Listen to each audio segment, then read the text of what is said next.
Hello student, KJ knowledge hub के YouTube channel में आपका स्वागत है। तो आइए आज हम लोग सामान्य ज्ञान के भाग 24 में 20 नए प्रश्नों के ऊपर चर्चा करते हैं।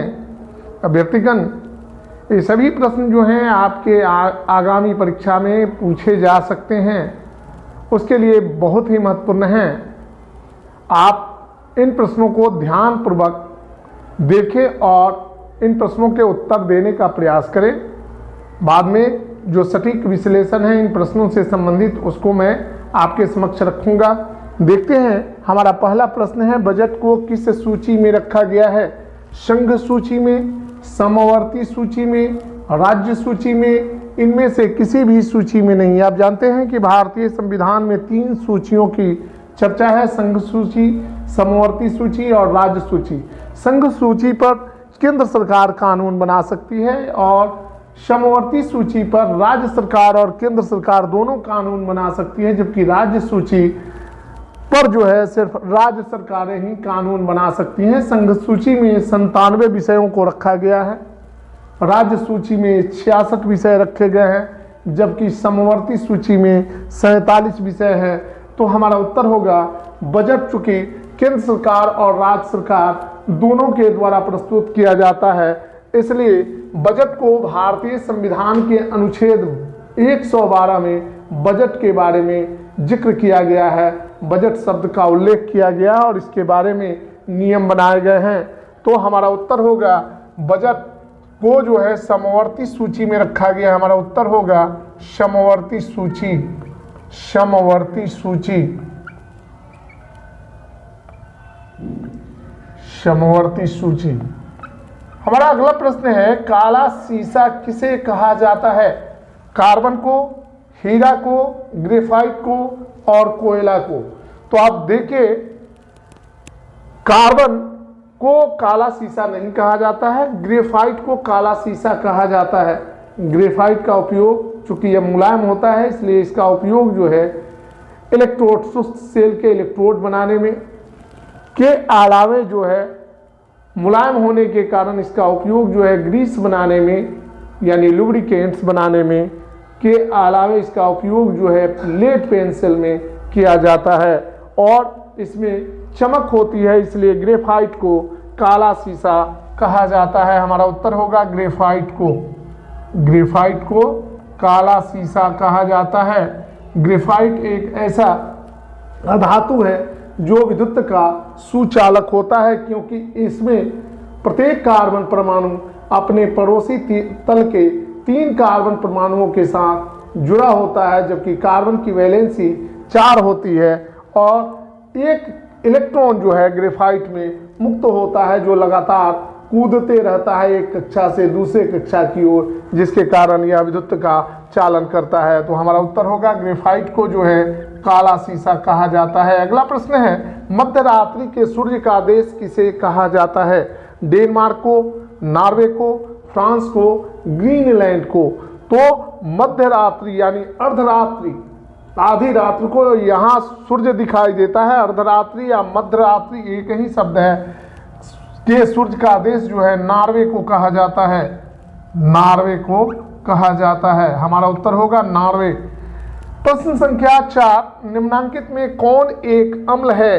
Na2O यानी सोडियम ऑक्साइड, कैल्शियम हाइड्रोक्साइड यानी CaOH2, क्यूप्रिक ऑक्साइड CuO या HNO3। तो हमारा उत्तर होगा HNO3 यानी नाइट्रिक अम्ल को, अम्ल जो है एक अम्ल है, नाइट्रिक अम्ल, इसका नाम है नाइट्रिक अम्ल, नाइट्रिक अम्ल। नाइट्रिक अम्ल और HCl के मिश्रण को एक्वेरेजिया कहा जाता है। इसका उपयोग जो है सोना धातु को गलाने में किया जाता है। अगला सवाल है, प्रश्न संख्या 5, सुधा डेयरी किस प्रकार की संस्था है? सरकारी, अर्ध सरकारी, सहकारी या निजी? बिहार सरकार का यह एक प्रोजेक्ट है।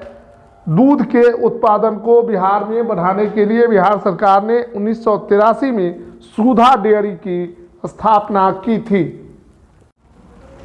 वैसे हाइड्रोकार्बन जिसमें कार्बन कार्बन परमाणु के बीच द्विबंध पाया जाता है क्या कहलाता है? Alkene,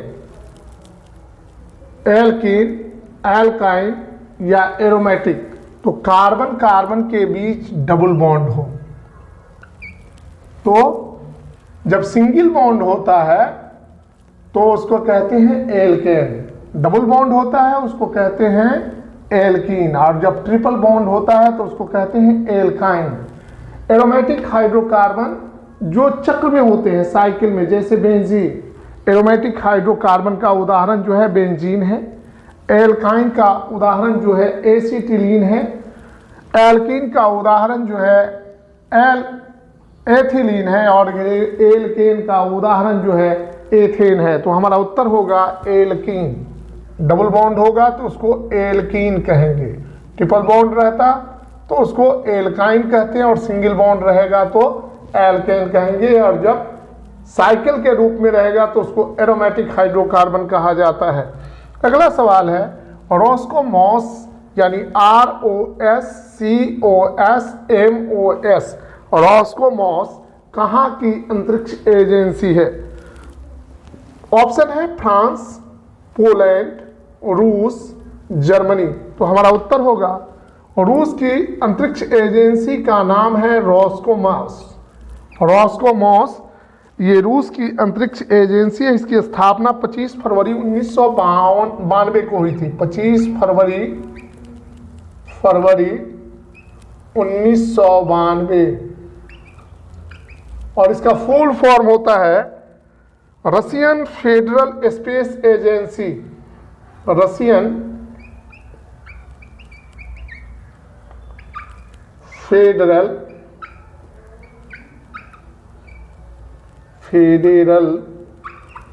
space agency, space agency. इसकी स्थापना 25 फरवरी 1992 को हुई थी। अगला सवाल है बिहार का जनसंख्या की दृष्टि से भारत में कौन सा स्थान है? प्रथम, दूसरा, तीसरा या चौथा? तो जनसंख्या की दृष्टि से 2011 की जनगणना के अनुसार जनसंख्या की दृष्टि से भारत का सबसे बड़ा राज्य उत्तर प्रदेश है, दूसरे नंबर का राज्य महाराष्ट्र है, और तीसरे नंबर का राज्य बिहार है। तो हमारा उत्तर होगा तीसरा। 2011 की जनगणना के अनुसार बिहार की कुल जनसंख्या 10,38,04,637 थी। अगला सवाल है अंडर रूट 3.61 अपॉन 102.4 का मान क्या होगा? 6.1 अपॉन 34, 19 अपॉन 31, 19 अपॉन 32, 19 अपॉन 33। तो देखते हैं, पहले इसको सॉल्यूशन को निकालते हैं। ये डिसमिल से जो है, सॉरी, यह है डिसमिल। डिसमिल से डिसमिल जो है हम इसको काट देते हैं। ये है होता है 19 इंटू 19, अंडर रूट 361 का 19 होता है, और 32 इंटू 32 ये 1024 का होता है। तो हो जाएगा 19/32। हमारा उत्तर होगा 19/32। अगला प्रश्न है सूर्य प्रकाश का वह भाग जिसका तरंगदैर्घ्य लाल रंग के तरंगदैर्घ्य से अधिक होता है क्या कहलाता है? अवरक्त प्रकाश, दृश्य प्रकाश, पराबैंगनी प्रकाश या विकिरण? तो सूर्य प्रकाश का वह भाग जिसका तरंगदैर्घ्य लाल रंग के प्रकाश के तरंगदैर्घ्य से अधिक होता है उसको अवरक्त प्रकाश कहते हैं। सूर्य प्रकाश का वह भाग जिसका तरंगदैर्घ्य लाल रंग और बैंगनी रंग के तरंगदैर्घ्य के मध्य होता है उसको दृश्य प्रकाश कहते हैं। और सूर्य प्रकाश का वह भाग जिसका तरंगदैर्घ्य बैंगनी रंग के प्रकाश के तरंगदैर्घ्य से कम होता है उसको पराबैंगनी प्रकाश कहते हैं। अवरक्त प्रकाश के कारण पृथ्वी पर गर्मी आती है, इसको इंफ्रारेड लाइट कहा जाता है। दृश्य प्रकाश के कारण हम धरती पर किसी वस्तु को देख पाते हैं। पराबैंगनी प्रकाश जो है हमारे पृथ्वी तक अब कुछ आता है, पहले यह ना के बराबर आता था, क्योंकि पृथ्वी के वायुमंडल की ओजोन परत इसे सोख लेती है और सूर्य से जो उष्मा हमें मिलती है वह विकिरण के रूप में मिलती है, रेडिएशन के रूप में। तो हमारा उत्तर होगा अवरक्त प्रकाश। अवरक्त प्रकाश, इंफ्रारेड लाइट, इसका तरंगदैर्घ्य जो है लाल रंग के तरंगदैर्घ्य से अधिक होता है। अब स्टूडेंट हम लोग प्रश्न संख्या 11 को देखते हैं। प्रश्न संख्या 11, प्रश्न संख्या 11 है ईईजी का प्रयोग किस अंग की व्याधि का पता लगाने में किया जाता है? ईईजी का प्रयोग हृदय के व्याधि का पता लगाने के लिए ईसीजी का प्रयोग किया जाता है, यकृत का, फेफड़ा का या मस्तिष्क का? तो ईईजी का फुल फॉर्म होता है इलेक्ट्रोइंसेफेलोग्राम। सेफलो का संबंध जो है मस्तिष्क से है। तो हमारा उत्तर होगा मस्तिष्क के रोगों का पता लगाने के लिए, यानी मस्तिष्क रोग का पता, मस्तिष्क में होने वाली व्याधियों का पता लगाने के लिए ईईजी का प्रयोग किया जाता है। अगला सवाल है बिहार के परिवहन मंत्री कौन है? शीला कुमारी, श्रेयसी सिंह, गीता देवी या रेणु देवी? तो हमारा उत्तर होगा शीला कुमारी को वर्तमान सरकार में, एनडीए की वर्तमान सरकार में शीला कुमारी को बिहार का परिवहन मंत्री बनाया गया है। शीला कुमारी हमारा उत्तर होगा, शीला कुमारी। हमारा अगला सवाल है प्रश्न संख्या 13, कॉलीवुड का संबंध किससे है? पंजाबी सिनेमा से, तमिल सिनेमा से, मराठी सिनेमा से या कन्नड़ सिनेमा से? जैसे यूएसए के सिनेमा को जो है जहाँ बनता है उसको हॉलीवुड कहते हैं। भारत में हिंदी सिनेमा जहाँ बनती है उसको कहा जाता है बॉलीवुड। तो उसी प्रकार कॉलीवुड का संबंध जो है तमिल सिनेमा से है। कॉलीवुड का संबंध किससे है? तमिल सिनेमा से, तमिल सिनेमा से। हमारा अगला प्रश्न है प्रश्न संख्या 14, 5200 रुपया का 2 वर्ष यानी मूलधन 5200 रुपया है, समय जो है 2 वर्ष 4 महीना है, किस दर से साधारण ब्याज 364 रुपया होगा? तो दर बराबर क्या होता है? दर बराबर होता है ब्याज गुने 100, 364 गुने 100। और ये देखिए 2 वर्ष यानी 12 दूनी 24 महीना, 4 28 महीना, और ये हो जाएगा गुने 12 अब बटे ये होगा हमारा 5200 मूलधन है और समय है 28, महीना में बदले हैं इसलिए 12 से इसको करेंगे तो 28 इकाई 28, 8 28 तिया 84, 28 से कम 28 बचा 8 84, 28 तिया 84, 13 से। अब देखते हैं 13 से 2 शून्य खत्म, 13 चौका 52, 4 तिया 12, मतलब हमारा उत्तर जो होगा 3% है, 4%, 5% या 6%। तो हमारा उत्तर होगा 3% की दर से, उत्तर होगा 3%। 364 को 28 से हमने काट दिया, 13 मरतबे 13 से, 100 से जो है 2 जीरो काट दिए, 13 से 13 चौका 52 और 4 से 4 तिया 12। अगला सवाल है प्रश्न संख्या 15, सल्फर अणु को दर्शाया जाता है S2 से, S3 से, S5 से या S8 से? तो हमारा उत्तर होगा सल्फर को सही ढंग से अगर दर्शाना है तो उसको S8 से दर्शाया जाता है। सल्फर अणु में सल्फर के 8 परमाणु होते हैं। अब हम लोग स्टूडेंट प्रश्न संख्या 16 को देखते हैं। प्रश्न संख्या 16 क्या कहता है? प्रश्न संख्या 16, टेलीफोन लाइन में प्रवाहित ऊर्जा है ध्वनि ऊर्जा, यांत्रिक ऊर्जा, रेडियो ऊर्जा या विद्युत ऊर्जा? तो हमारा उत्तर होगा जो टेलीफोन की लाइनें होती हैं उसमें विद्युत ऊर्जा प्रवाहित होती है, जो ध्वनि ऊर्जा है वह विद्युत ऊर्जा में बदल जाती है। तो हमारा उत्तर होगा विद्युत ऊर्जा, इलेक्ट्रिक करंट में वो कन्वर्ट कर जाती है विद्युत ऊर्जा। Sound energy is change into electrical energy. Bharat का प्रथम गवर्नर जनरल कौन था? आधिकारिक रूप से भारत का प्रथम गवर्नर जनरल 1833 में बनाया गया था। हमारा ऑप्शन है वारेन हेस्टिंग्स, ये बंगाल का गवर्नर जनरल था।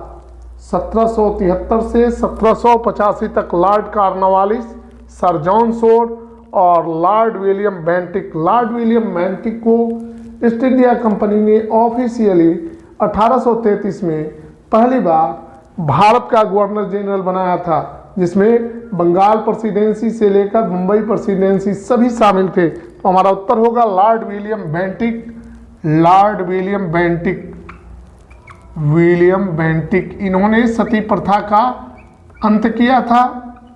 भारत में विधवा पुनर्विवाह कानून यानी शारदा एक्ट को पास कराया था लॉर्ड विलियम बेंटिक।